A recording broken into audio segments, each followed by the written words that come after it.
खुफिया मैं हमेशा से तब्बू जी के साथ काम करना चाहती थी। जिस तरह से वो जिस तरीके का उन्होंने काम किया है, मैं रिप्लेस नहीं हुई लेकिन वो शो ही बंद हो गया। मेरी वजह से नहीं हुआ था। हिप्नोटाइज तेरी कर दी है मैंने। ये अलग शो है। तो पहले बताइए कैसे हैं आप लोग? बहुत अच्छी हो, आप कैसे हो? बस Excited हैं बस। आपको देखकर अपने आप ही अच्छे हो जाते हैं सब लोग। प्रियांशु आपसे जानना चाहेंगे और वामिका आपसे भी, एक एपिसोड रिलीज हो चुका है, क्या कॉल देखा आपने? हाँ जी। ना देखें और फिर यहाँ एक तक ही बैठ देखा या जाए। 3 देख रहा है? अभी कहाँ से, अभी तो सिर्फ एक ही देखा है हमने। रिलीज ही आपने एक ही किया है अभी। हाँ फिर बाकी आपके बर्थडे के साथ में धीरे धीरे हम बढ़ते जाएंगे birthday gift it's my pre birthday gift. Fans के लिए। तो बताइए क्या कॉल्स और क्या रिस्पांस आप लोग को मिल रहे हैं अभी? ट्रेलर का तो बहुत अच्छा रिस्पांस आया जी। है। एक्चुअली मैंने भी ट्रेलर जब रिलीज हुआ तभी देखा, मैंने कहा ये तो बहुत अच्छा इन्होंने ट्रेलर काटा है। तो I was really happy to see the trailer and then बहुत लोगों के मैसेजेस एंड मैं अपने डैड का हमेशा वेट करती हूँ कि उनको कैसा लगा है, तो उनको बहुत पसंद आया। So I was really happy that he liked it and जितने भी मुझे कॉल्स मैसेजेस आए हैं they all are very excited to watch it. Even the pilot जब लोगों ने देखा, लोगों ने एक्सपेक्ट नहीं किया था कि ये बन रहा है। लोगों को खबर थी कि हम लोग विशाल सर के साथ काम कर रहे हैं और ऐसा एंसेंबल है, थोड़ा थोड़ा इंडस्ट्री में सबको पता हुआ था, लेकिन शूट करके आ गए हम फटाफट निकाल भी दिया हमने पहला एपिसोड। और लोगों ने बोला अरे ये कैसा हो गया, मतलब ऐसा लुक है उस शो का और वाइब है उस शो की जो मेरे को लगता है बहुत डिफरेंट है जो बाकी अभी आज के शो हैं। और इसमें वो डिटेक्टिव नेचर भी है, डिटेक्टिव भी बहुत ही अलग तरह की अतरंगी सी हैं, कैमरा में बात करके लोगों से, ऑडियंस से बात कर रही है, एक हिमाचली कैरेक्टर है ऐसे जो स्टाइलिंग है। के बारे में क्या कहना है वैसे आपका? पॉम वाली टोपी पहन के ये केस सॉल्व करती है। ये अब हिट हो जाएगा ये लोग। अभी ये मनाली में आप बिकेंगी ये टोपियां, हम बता रहा हूँ महंगी में, डबल रेट में। चार्ली की डबल रेट में बिकेंगी।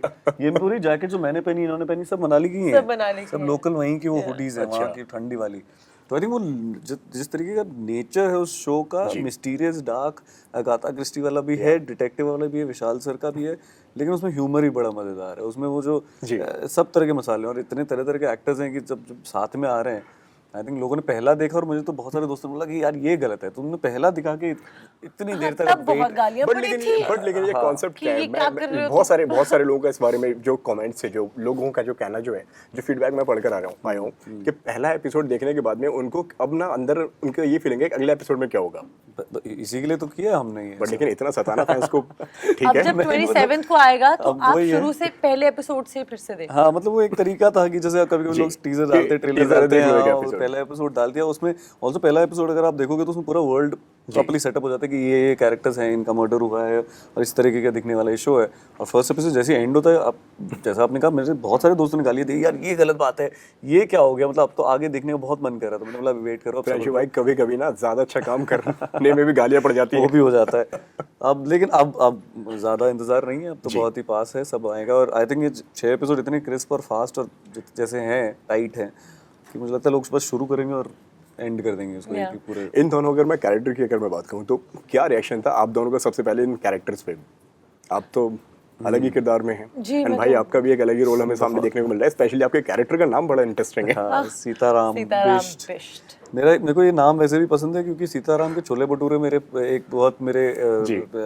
लव दोस छोले भटूरे जो पहाड़गंज दिल्ली में मिलते हैं। सीताराम वैसे भी बड़ा एक अतरंगी से बहुत बड़ा मजेदार नाम है, और सीता और राम मतलब उस तरह की उसमें वो है। पर ये कैरेक्टर मेरे को रिएक्शन वाइज भी मैं बताता हूँ, पहला एपिसोड लोगों ने जब देखा और बोला कि 1 मिनट, अच्छा ये भी ऐसा भी करते हो तुम्हारी परफॉर्मेंस, मतलब एक्टिंग यहाँ भी जाती है।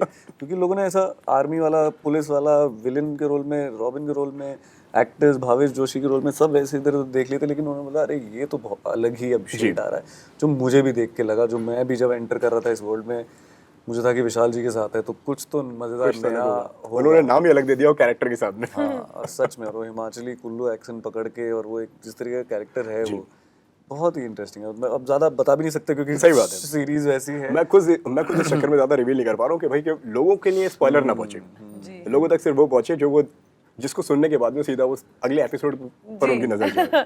मैं आपसे जानना चाहूंगा इस कैरेक्टर के बारे में कुछ अगर बताना चाहें तो क्या प्रिपरेशन की आपने? पहला थॉट क्या था आपका जब ये कैरेक्टर आप तक पहुंचा? ये तो टाइटल रोल है और इतना बड़ा कैरेक्टर और इतना अमेजिंग फन क्रेजी कैरेक्टर, तो मुझे तो पहले ये विश्वास नहीं था कि विशाल सर मुझे पूछ रहे हैं इस कैरेक्टर के लिए। ऑलरेडी उनके साथ 2-3 प्रोजेक्ट्स कर चुकी हूँ एंड आई वाज लाइक ये फिर से मेरे साथ काम करना चाहते हैं। तो मुझे तो लगता है मैं इनको तो तंग कर लेती हूँ कई बार कि ये फिर से मुझे बर्दाश्त कर पाएंगे, लेकिन अपेरेंटली ही वांटेड टू कि फिर से मुझे तंग करे। बट एनीवेज मैंने ऑलमोस्ट ऐसे क्यों लगता है आपको कि विशाल जी आपको बर्दाश्त करेंगे? यार मुझे लगता है मैं ना थोड़ी सी इरिटेटिंग हूँ। क्यों? यार we all love your work. नहीं आप खुद ही एक्सेप्ट कर तो ठीक है, हम क्या करें अभी, क्या बोले? नहीं मुझे लगता है थोड़ी सी इन्होंने ऐसे कह दिया, ऐसे झेल रहे हैं आपको। ना नहीं ये तू झेल रहा है मुझे। 2 दिन से हम लोग प्रमोशन कर रहे हैं, बहुत बड़ा मजा आ रहा है। एक्चुअली 2 दिन से तो जी आप कुछ बता रही थी। तो 2-2.5 महीने तो इस के प्रेप के लिए ही readings, workshop, just working on the character, watching detective films, talking to a few female detectives of India, और उनकी और वीडियोस वगैरह, just to understand कि ये लोग क्यों जी देखते हैं और क्यों जानना चाहते हैं सच्चाई और क्यों क्लूज ढूंढते हैं, यू नो उनको किक कहाँ से मिलता है वो। तो ये सब चीज़ों के लिए, बट चार्ली के लिए भी क्योंकि ये चंडीगढ़ से है और पंजाबी भी जब कैमरा में बात करती है, फोर्थ वॉल ब्रेक करती है, ऑडियंस से बात करती है तो पंजाबी में बात करती है, तो बड़ी ऐसी बहुत ही ऐसे क्वर्की सा कैरेक्टर है और मुझे बड़ा मज़ा आया पढ़कर ही कि वो ये कर रही है वो। तो I was really excited to perform her, you know to play her. Chandigarh की है, जैम बटर हनी वगैरह बनाती है जी, लेकिन जब उसका मंगेतर अरेस्ट हो जाता है, सस्पेक्ट हो जाता है एक मर्डर का, तो दैट्स व्हेन वो मनाली सोलांग आती है उसको बचाने के लिए और आई थिंक उसका जो डिटेक्टिव कीड़ा है वो वापस से जाग जाता है and that's how she wants to solve the case and save the fiance. अब वो उस पूरी कहानी में मेरा फेवरेट, अगर मैं बताऊं मेरी इंटरेक्शन जो फेवरेट है वो किसके साथ है, वो है कैमरा के साथ। I think it's like the best. जैसे इट्स लाइक मुझे जब मैं शूट करी तो हमेशा ऐसे सोचती थी कि जैसे कैमरा जो है ना मेरा बेस्ट फ्रेंड है और इनविजिबल बेस्ट फ्रेंड। तो पूरी सिचुएशन चल रही है और बीच में किसी बकवास बात हो जाती है और तुम कुछ बोल नहीं पाते लेकिन तुम कैमरा को देख के ऐसे बोलते हो कि तो सिर्फ वो समझ रहा है, यू नो और ऐसे करके तुम वापस से सुन रहे हो कि नहीं ठीक है, यू नो। तो I really like that. Plus वो जिस तरह की गालियाँ निकालती है मुझे बड़ा मजेदार सी वो गालियाँ लगती हैं। बेस्ट फेवरेट इंटरेक्शन बोल के तो बोलेगी इसके साथ है। मुझे पता था भाई गॉड कि ने ये सोचने वाला बोलेगी कि सीताराम और हमारे जो सीन्स है ना उसमें बड़ा मजा आया, कैमरे के साथ तो था ही लेकिन इसके साथ में मतलब बाकी एक्टर्स नहीं है तो मेरा नाम तो ले ले, मैं तो यहाँ बैठा हूँ। बट कैमरा तो वो तो है ही, वो तो हमेशा रहेगा साथ में। वही तो अभी कैरेक्टर में है वो रहेगा ना हमेशा साथ, तू रहेगा हमेशा साथ। मैं सीताराम तो हमेशा चार्ली के साथ रहता है यार। जब भी केस इन्वेस्टिगेट करेंगे वो देखो जर्नलिस्ट भी और एक डिटेक्टिव का दोनों को एक तरीका एक चीज होती है ना, सवालों के जवाब ढूंढना। देखते भाई तू कितना साथ रहता है। जब लोग देखेंगे शो ना तो पता चलेगा तू कितना साथ रहता है कितना नहीं। अब क्या होता है वो तो शो में हो पता चलेगा। हिंट दे दिया इन्होंने। क्या कर दिया आपने इनके साथ में, ऐसा ये बताइए। बता मत यार, कैमरे में बता, हमें मत बता, लोगों को नहीं बताना है। अच्छा ये सस्पेंस खोलेंगे आप सीधे 27 तारीख को। 27 को। आप दोनों से मेरा सवाल है, जब इतने दिग्गज जो बड़े बड़े कलाकार जो हैं लाइक गुलशन जी हैं, नसीर जी हैं, रत्ना जी हैं, जब भी आप इन लोगों के सामने परफॉर्म करते हैं, नीना जी भी हैं, कितना प्रेशर होता है आप लोगों पर? एक्चुअली जब परफॉर्म कर रहे थे तब नहीं था प्रेशर, लेकिन जब पता चला कि साथ काम करने वाले तब बहुत प्रेशर स्टार्टिंग में होता है तब तो बहुत। तब हम वर्कशॉप पे भी याद है ये बातें करते थे कि हम यहाँ घिस के वर्कशॉप कर रहे हैं कि कैरेक्टर को समझ ले, वो वहाँ पे आएंगे एक ही दिन में और सब समझ लेंगे। क्योंकि वही जैसे हम पहले भी बात करते थे किसी से कि इनमें से कोई एक के साथ भी अगर हमें काम करने का मौका मिलता है तो ऐसा लगता है कि वाओ, यू नो। और जब हम बैडमैन से मिल रहे हैं वो लेकिन हैंडशेक करते तो पता चलता है वो तो जेंटलमैन है।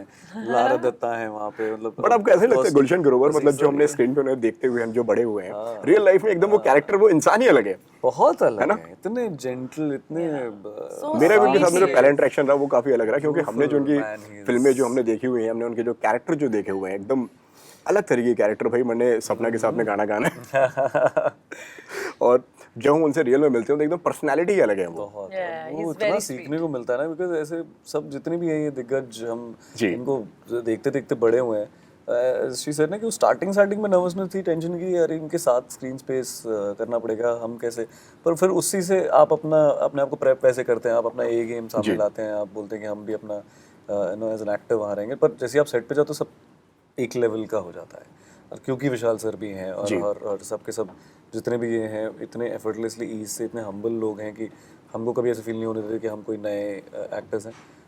सब अपना किरदार निभा रहे हैं, सबके सब एक कहानी बताना चाहते हैं यहाँ पे, everyone becomes characters of a story. जी, तो that is a beautiful thing, मतलब इन सबके साथ और इनके साथ बस रहना इन स्पेस में ही, एक कमरे में, उससे ही इतनी लर्निंग है हमारे लिए। भाविका आप क्या कहना चाहेंगी? सबसे ज़्यादा डर किससे लगता था आपको और नसीर सर से। क्यों? तो थोड़ा है, वो है ना, वो हाँ। थोड़े से डिसिप्लिन से और थोड़े चुपचाप रहने वाले हैं। जी। आई थिंक वो अपनी एनर्जी कंजर्व करके रखते हैं, तो वो ज़्यादा बात नहीं करते हैं। और उनका कैरेक्टर भी बहुत थोड़ा सा ना इंटेंस सा है, जैसे आपने पहले एपिसोड में देखा होगा। तो उनकी बॉडी लैंग्वेज और बॉडी की एनर्जी भी थोड़ी वैसी सी रहती थी, तो उनसे थोड़ा ऐसे डर डर के कि हेलो नसीर सर, नहीं ओके निकल जाओ साइड से। तो बीच में एक आध बार डांट वाट पड़ी उनसे? नहीं डांट ना ही इज वेरी स्वीट। वो बस इंटिमिडेटेड उनसे फील करते थे। ऑल्सो आई थिंक उनका ऑरा बहुत कुछ बड़ा स्ट्रॉन्ग सी उनका एक, कि जब नसीर सर आते हैं तो यू नो कि Naseer sir has entered, you know, चाहे वो चुपचाप बिना कोई बात किए एंटर कर रहे हैं, but you know that okay he is here, you know. तो वो है, डर नहीं है, बस थोड़ा इंटिमिडेशन। आपने लुक भी देखी होगी उनकी इस बार, ऐसे ब्लू आंखें लेके दाढ़ी, लेकिन वो इतने खूबसूरत लग रहे थे, विद ब्लू आईज, ब्लू पानी। बट लेकिन अभी तक ब्लू आईज हिप्नोटाइज तेरी कर दी है मैंने। ये अलग शो है अभी, ये हम कुछ और प्रमोट नहीं, लेकिन I can't even say कि योयो के साथ में कनेक्शन इनका कि लगे। ये भी नहीं बोल सकते ना उनको कि ना छोटी ड्रेस में, because he was wearing a long dress. कुछ भी। भाविका अगर विशाल जी की अगर हम बात करें तो लगता है इन दोनों आप उनकी थोड़ी ज्यादा फेवरेट हो गई हैं। मुझे भी लगता है, मेरे भी वो फेवरेट है। तो आई एम हैप्पी कि मैं उनकी फेवरेट हूँ। आई होप फेवरेट रहूँ, आगे भी काम करूँ, but I am very happy. कैसे उनका सिनेमा किस तरीके से देखती हैं आप? क्योंकि मैं आपने उनकी भी बहुत बड़ी फैन रही हूँ, बहुत बड़ी फैन। तो मैंने तो कभी सोचा भी नहीं था कि उनके साथ काम करने का मौका मिलेगा। तो मैंने तो चौथी चीज कर लिया उनके साथ, मुझे अभी भी यकीन नहीं होता कि ये मैं हो रहा है मेरे साथ। अभी खुफिया में भी आ रही हैं आप। जी जी। सो या क्या थॉट है आपके उनके सिनेमा को लेकर? अच्छे थॉट्स हैं, अच्छे थॉट्स हैं बिल्कुल। उनके पहली बार जब आप उनसे मिले थे तो क्या इंटरेक्शन हुआ था आपका उनके साथ? कोई इंटरेक्शन नहीं हुआ था। मैं ऑडिशन दे रही थी एक शो के लिए, तो मैंने जैसे एक्शन होने वाला है तो मैंने, मतलब ऑडिशन था, मैंने कहा 2 मिनट दीजिए। तो मैं ऐसे मेडिटेशन कर रही, थोड़ी ऐसे जस्ट अपने आप को सेंटर में लेके आने के लिए आंखें खोलती हूँ परफॉर्म शुरू करने के लिए, Vishal sir enters and I am like पैन दी लक्कड़। पर मैंने उनसे बात नहीं की, वो बैठ गए एंड देन आई परफॉर्म्ड। तो जैसे परफॉर्मेंस ख़त्म हुई उसके बाद hello sir, I am a big fan, how are you. तो उस इंटरेक्शन में मुझे लगा था ये तो नहीं चूज करेंगे मुझे, but then he did select me. That was my first interaction with him, that's it. But लेकिन आपको ऐसा नहीं लगता है कि 2023 आपके लिए बहुत ज्यादा लकी साबित हुआ है? 2023 बिल्कुल। मैंने पिछले 5-6 साल से अपना बर्थडे सेलिब्रेट नहीं किया है, पर इस साल अपना बर्थडे सेलिब्रेट करूंगी क्योंकि मुझे लगता है कि ये साल इतना स्पेशल है। क्योंकि हर साल ना ये हो जाता था कि मैं काम पे हूँ, तो वैसे वर्किंग बर्थडे हर बार मेरी मैनेजमेंट यही बोल के कि you know Bhavika, it's good you going to have a working birthday. अच्छी बात है। तो बर्थडे पे काम करोगी तो हमेशा काम मिलेगा, और मैं पिछले 7-8 साल से वर्किंग बर्थडे कर रही थी, तो देखो फाइनली और काम मिला भी। हे भगवान, इसका मतलब ये तो नहीं कि इस बार मैं बर्थडे पे काम नहीं करूंगी तो ये काम नहीं रिलीज हो रहा है ना बर्थडे के एक दिन पहले। हाँ, अच्छी बात है। वो तो उसके बाद का काम अगर नहीं मिला तो रिलीजेस होंगे अच्छे। तो एक काम कर लेना, हाफ डे लेके बर्थडे पे काम करना है, हाफ डे लेके हाफ शिफ्ट में। हाँ नहीं मैं कर रही हूँ बर्थडे पे काम, हाफ शिफ्ट कर लेना। हाफ शिफ्ट कर लेना। और फिर आधा ही काम मिला तो मुझे बीच में से किसने निकाल दिया तो? कभी ऐसा हुआ है कि कभी आधे काम में से कभी आपने शो को छोड़ दिया, या कभी आपने मैंने एक किसी ने आपको पंजाबी छोड़ फिल्म दिया? की थी जी, बहुत पहले, वो शूट कर ली आधी, और उसके बाद लाइफ मूव्ड ऑन। उन्होंने भी 2-3 साल कुछ उनका कुछ पता ही नहीं चला, पता नहीं क्या हो गया होगा। आगे भी मैंने बेटर काम कर लिया। अब मैं सोच रही हूँ हे भगवान ये पंजाबी फिल्म ना रिलीज हो जाए। अब उनको बाकी का शूट करना था जी। तो आए, मैंने कहा सॉरी मेरे पास तो डेट्स ही नहीं है क्योंकि वो बहुत बुरी फिल्म थी। तो then they had to replace me, तो उन्होंने किसी और के साथ किया, फिर वो फिल्म रिलीज हुई, अरे शुक्र है बाबा कभी कभी मामी का कभी मुझे नहीं करना। मामी का कभी ऐसा हुआ है आपके साथ में कि कभी बॉलीवुड फिल्म में कभी ऐसा हुआ है कि कभी आपको बोला गया हो कि हाँ भाई हम इस फिल्म में काम कर रहे हैं, फिर फिल्म होते होते या आप रिप्लेस हो गई या तो बहुत फिल्म होता है ऐसा हुआ है कभी? Obviously, हाँ बहुत बिल्कुल। मतलब या आपके साथ में हुआ है कभी? हाँ एंड मोस्टली ऐसा ही हुआ है कि And आपने पूरी होता है। प्रिपरेशन कर ली है कि हाँ भाई इस कैरेक्टर के लिए मैं तैयार हूँ, एकदम रेडी हूँ, लेकिन एंड में जब मालूम पड़ता है कि अब आपके देखो अभी तक वो तो नहीं आया कि एंड में एज इन मैंने पूरा प्रेप कर लिया है। जैसे बीच में एक शो कर रही थी मैं, जिसके लिए मैंने प्रेप कर लिया था, लेकिन उसमें मैं रिप्लेस नहीं हुई, लेकिन वो शो ही बंद हो गया। मेरी वजह से नहीं हुआ था, लेकिन उनके कुछ बजट इश्यूज चल रहे थे। वैसे तूने नहीं बंद कराया नहीं था मैंने नहीं बंद कराया, वो बेचारे मेरी इतनी वेट कर रहे थे। इनके हाँ सब समझ गया मैं। क्या बजट इश्यूज क्यों हैं? मेरी वजह से बचा, वो शो बहुत बड़ा था और वो एनीवे उसके बड़े इश्यूज थे, लेकिन ऐसा नहीं हुआ है। बट ऐसा हुआ है कि फिल्म्स हैं और मैं गई हूँ मीटिंग के लिए और सही है, लेकिन क्योंकि उनको कोई प्रोड्यूसर अच्छा मिल गया तो अब उनको कोई ऑलरेडी नोन फेस या कोई स्टार्स के बच्चे चाहिए, यू नो। पर लेकिन ऐसा होता है कि इंडस्ट्री में अगर आपको काम करना है, अगर अच्छे बैनर में काम करना है, तो मतलब एक इंडस्ट्री में गॉडफादर होना बहुत जरूरी है। नहीं ऐसा कुछ नहीं, मेरा तो कोई गॉडफादर नहीं है, आप कर रही हूँ करते हैं अच्छा काम मैं। हमारा किसी का भी नहीं है। और Yeah. अब I think times have changed, दो आपको अपने आप को प्रूव करते रहना पड़ता है कंसिस्टेंटली, एक के बाद एक के बाद एक। पर उसमें भी हमारे लिए ही फायदा है, क्योंकि हम जितना प्रूव करते रहते हैं उससे हमें और ऑडियंस का प्यार मिलता रहता है, हमें और पॉपुलैरिटी मिलती रहती है, हमें और अच्छे प्रोजेक्ट मिलने लगते हैं। तो we have to keep doing good work for sure. Godfather के बिना भी आज की डेट में तो I think the setup has become like this, if you doing good work आपको उससे मिलता रहेगा अच्छा काम। बट आई ऑल्सो फील कि हाँ एक पॉपुलर हिट अगर हो जाए आपके पास हाथ में, और अगर आप कमाल के एक्टर भी हैं, तो वो दोनों तरीके से फिर एक विन तो विन झूठ क्यों बोल रहा है? क्यों? तेरी गॉड मदर कौन है? तो हाँ ये इनकी वजह से मुझे भी आगे के प्रोजेक्ट्स मुझे बहुत सारे मिल रहे हैं। आपको पता है हम 2019 में साथ में काम करने वाले थे मिडनाइट चिल्ड्रन में, जो कि विशाल से डायरेक्ट करने वाले थे। तो दोनों शो ही बंद हो गया। दोनों लीड थे और वो शो बंद हो गया, हम तैयारी कर रहे थे सब। उसके बाद तो ऑन था। Yeah. तो ऐसा तो बहुत हुआ है कि तो जब से ये तैयारी करके आप- मेरे साथ कास्ट हुआ है, उसके बाद इसकी किस्मत खुल गई। उसकी वजह से मैंने फिर कहा इसने कि हॉलीवुड में भैया काम मेरे- किया। आप दोनों की अगर मैं जर्नी की बात करूं तो बेहद शानदार जर्नी रही है आपकी। एंड आपकी भी 2007 से, चाहे वो गीत की कजन से लेके यहाँ तक की हम बात करें, 2023 तक की हम बात करें, तो ऐसे कौन से कैरेक्टर हैं जो आपकी लाइफ के थोड़े टर्निंग पॉइंट मानते हैं कि हाँ भाई इस कैरेक्टर की वजह से लोगों ने मुझे पहचानना शुरू कर दिया, और कैसे देखते हैं आप दोनों आपकी जर्नी को? मेरी लाइफ में तो ना छोटे छोटे टर्निंग पॉइंट्स आए हैं। ग्रहण से पहले जब रीजनल सिनेमा की बात हो तो पंजाब में कहीं एक छोटा सा टर्निंग पॉइंट, या मलयालम में जो मेरी पहली फिल्म थी that was a turning point. लेकिन when you see pan India तो सबसे पहला टर्निंग पॉइंट था ग्रहण। उसमें जो मैंने मतलब लोगों ने पहचानना शुरू कर दिया था उससे। हाँ, ग्रहण के बाद से all like pan India I felt like that people were messaging me, and वैसा प्यार मुझे बहुत ऐसे ओवरवेलमिंग लगा था कि यू नो ओके। उसके बाद जो काम हुआ बहुत अच्छा काम मिलता रहा। माई को भी लोगों ने बहुत पसंद किया, लेकिन जुबली से कुछ अलग ही मुझे लेवल का प्यार मिला, यू नो, वो एक बहुत ही खूबसूरत था। और अब चार्ली है, देखते हैं क्या होता है। आपकी गोल्डन जुबली हो गई जुबली से। फिर इसके बाद में खुफिया है, फिर वीडियो। खुफिया मैं हमेशा से तब्बू जी के साथ काम करना चाहती थी, और जब मुझे पता भी नहीं था कि मैं कभी तब्बू जी के साथ काम कर पाऊंगी कि नहीं। मैं हमेशा उनके बारे में पोस्ट करती रहती थी और गंदी गंदी चीज़ें मतलब गंदी गंदी नहीं, मतलब ऐसे सी कि हाय इतनी खूबसूरती और उनके फोटोज के जाके नीचे लिखती थी कैम कैट अग। I used to do all that, क्योंकि मुझे तब्बू जी कहाँ मेरे कमेंट्स पढ़ने वाली है। जब उनके साथ और 2-3 साल बाद I got to work with her, तो मैं बड़ी मैंने कहा अब वो अच्छा शी फॉलोड मी बैक। मैंने कहा हे भगवान कहीं वो कहीं अपने पोस्ट पे नीचे चलेगी। उन्होंने देख लिया कि 2019 में वामिका ने लिखा है अग। तो ये था कि आई वाज रियली हैप्पी कि I got to work with her उनके साथ। अच्छा, वरुण धवन के साथ में ऐसा हुआ है वीडियो 18 में भी आप उनके साथ में काम कर रही हैं? अभी उनकी पिक्चर पे जाके कभी आपने कमेंट किया है?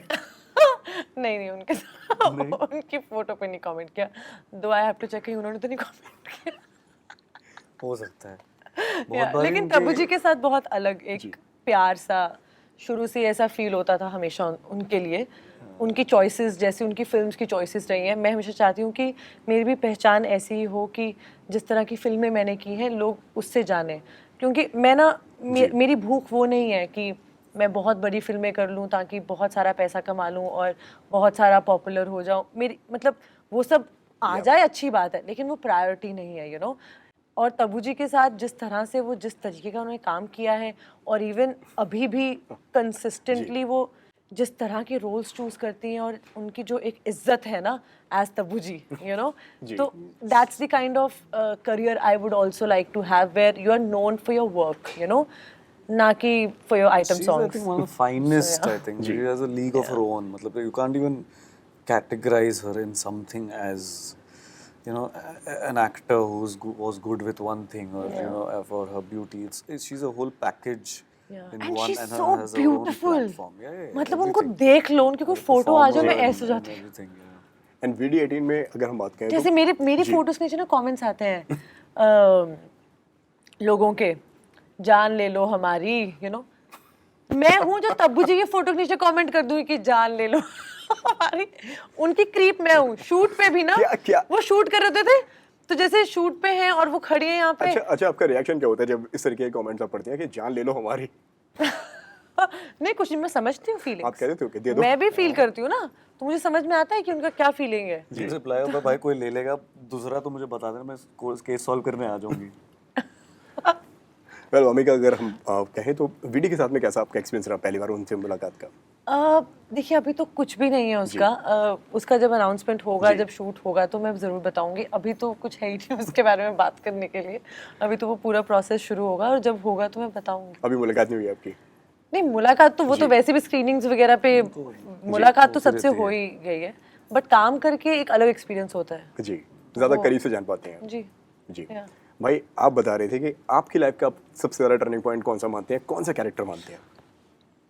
आई थिंक हर एक ये 2-3 स्पेशल पॉइंट्स होते हैं जो आपको नेक्स्ट पड़ाव पर लेके जाते हैं, बट डेफिनेटली एक भावेश जोशी। बट ये भावेश जोशी के साथ में भी वाला मानते हैं कि थोड़ा एक ये भी ठीक है वाला भी, मतलब लोगों के फोनों तक घुस गए हैं अब। मैं जैसे भावेश जोशी से एक जो उस दिन मैं फ्राइडे को उठा था और मुझे याद है फ़ोन में मैसेज टू मैसेज आ रहे थे कि सब मेरे से बात करना चाहते हैं, इंटरव्यू करना चाहते हैं, रिव्यूज़ में हर जगह पेपर में नाम आ गया, एंड सडनली ऑडियंस से ज़्यादा industry opened up, so that opened up doors for many production houses और प्रोड्यूसर्स और डायरेक्टर्स जिन्होंने मुझे जाना कि अच्छा ये ऐसा एक्टर भी है जिसके बारे में बहुत बात की जा रही है। तो जब मैं कहीं किसी से मिलता था तो कहीं ना कहीं उन्होंने काम देखा होता। विशाल जी से जब ये मिडनाइट चिल्ड्रन की बात हुई, जब मैं मिला था तो उन्होंने भावेश देखी हुई थी और उन्होंने मुझे कॉम्प्लीमेंट किया, तो मुझे लगा कि हाँ चलो भाई सही हूँ मैं। वहाँ से I think Bhavesh Joshi was a special film to turn my life, and then लोगों ने पहचानना शुरू कर दिया वहाँ पे उससे। हाँ काइंड ऑफ इंडस्ट्री में, और भावेश जोशी की ऑडियंस वाइज तो थोड़ी आई कल्ट थिंक फॉलोइंग पॉपुलैरिटी तो उसी से आई है नहीं कि ये भी ठीक है। पॉपुलैरिटी करेक्ट, तो मैं वहीं आ रहा था। फिर आप 2020 जो सबसे डिफिकल्ट साल रहा हम सबका लॉकडाउन वाइज, लेकिन वहाँ मेरे 2 ऐसे रिलीजेस हुए स्टार्टिंग ऑफ द ईयर में। एक्सट्रैक्शन है और बिल्कुल जैसे लॉकडाउन खत्म हो रहा था और मिर्जापुर 2 आ गया, फिर एंट्री होगी रॉबिन की। रॉबिन और बट लेकिन भाई रॉबिन से छा गए हो आप। हाँ तो वो आई थिंक वो ये भी ठीक है। मुझे बहुत लोगों ने बोला कि 70s या उस टाइम पे होते थे कैरेक्टर्स जिनका एक डायलॉग, यू नो, कि कितने आदमी थे से हमेशा जब भी आप लाइफ में बोलोगे आप कनेक्ट करते हो गब्बर को। आज की में कोई भी बोलता है लाइफ में भी ये भी ठीक है, बोलता है एवरीबॉडी सेज कि ये रॉबिन की लाइन है। So that's become very special thing. I think वहाँ से अब मैं द पॉपुलैरिटी जिसे आप बोलते हैं to the next level. And हाँ अभी चार्ली चोपड़ा है, अभी सीताराम बिष्ट देखेंगे, अभी लोगों को पसंद अभी आप आएगा। सीताराम बिष्ट देखोगे ना, इतने टैलेंटेड लोगों के साथ हमें काम करने का मौका मिल रहा है और क्या चाहिए हमें। भाई मैंने बहुत जेन्युइनली बोला था कि इतना टैलेंटेड लड़का है, ये तो सरकाज़म में बोल रहा है। नहीं मैं सरकाज़म मुझे लग रहा है शक्ल में। बिल्कुल नहीं भाई, बहुत सीरियस है। शक्ल पे तो मत जा, ठीक है। शक्ल से तो बहुत ही ऐसे सीधा सा लगता है इंसान। हूँ मैं, नहीं है तो क्यों? अरे ऐसे कैसे बोल रही तू? ऐसे कैसे बोल रही हो? ऐसे बोल रही हो कि नहीं है? नहीं है, गलत बात है। बिल्कुल भी नहीं है, सीधा सादा तो नहीं है। अरे सीताराम बिष्ट आप देखोगे ना, सीताराम बिष्ट भी बहुत सीधा लगता है। वेल जाते जाते मैं तो यही कहूँगा भाई, जिस तरीके से आपके डायलॉग्स पूरे जो हिट तो होते हैं, एंड फामिका आप भी जहाँ पे आती हैं छा जाती हैं। आप कोई भी एक डायलॉग जो भी आप जाते जाते बोलना चाहें सीताराम का और आपको चार्ली का। ठीक है, मैं कहूँगा कि वो ट्रेलर वाला याद है आपको? मेरा भी एक है, पैन द लंदन बच के जाएगा। नहीं मैं कुछ और बताऊंगी जी। पर पहले तू बता। तो अभी ये शो आने वाला है Charlie Chopra and the mystery of Solang valley सितंबर 27 को सोनी लिव पे हिमाचल के दिन रात सीताराम बिष्ट के साथ देखते रहिए बॉलीवुड नाउ। चार्ली चोपड़ा मोहल्ला गद्दा खाना नियर शेरावाला गेट पटियाला पटियाला पंजाब 147001 जिन जिन जिन केस जिन्ना मुश्किल फीस उन्नी कट। क्या बात है, कंपोज किया Thank क्या बात है। Thank you Wamika, thank you Priyanshu भाई, बहुत अच्छा लगा आपसे बात करके। Thank you. Thank you so much. Hi मैं हूँ वामिका हाय मैं हूं Priyanshu पेन्योली। and you're watching us on Bollywood Bollywood Now. Now.